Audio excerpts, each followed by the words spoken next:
The Supreme Court decision to allow registration of LGBTQ community is still causing an uproar in the country. Of our people and the human dignity. National Assembly leaders proclaiming the Catholic faith, led by Homabay Township MP Peter Kaluma, are among those registering their disappointment with the ruling. Do you find it any coincidental that determination by a majority of the bench members in the Supreme Court was handed down when the First Lady of the United States of America was arriving in Kenya? It's not a coincidence. Is it coincidental that then you see her giving us some 16 billion for hunger? This hunger of ours which, makes people think our moralities can be bought.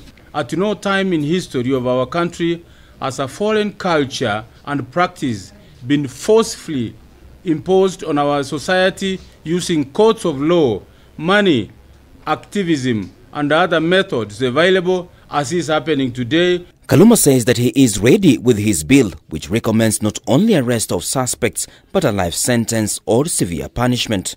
What we are saying is that we will arrest you if you engage in these criminal acts in Kenya.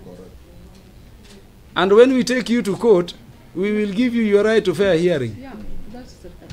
So get your lawyer. We will give you your right to fair hearing. That is the right you have under the Constitution.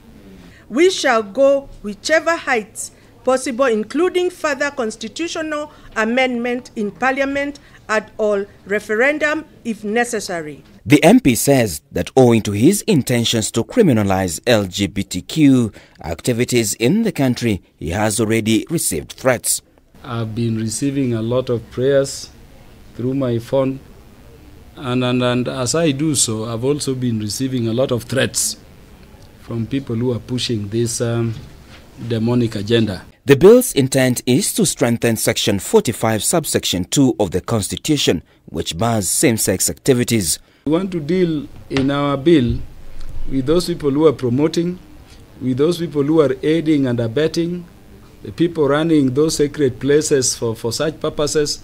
We want even to sanction law enforcement agencies. They are further issuing a warning shot to the Supreme Court judges to rescind their decision, failure to which they risk disbandment. We may not even end at disbanding that Supreme Court, but we can have a law, because the Constitution also says nobody, no authority, including the Supreme Court, has the power to make any provision with the force of law other than this Parliament.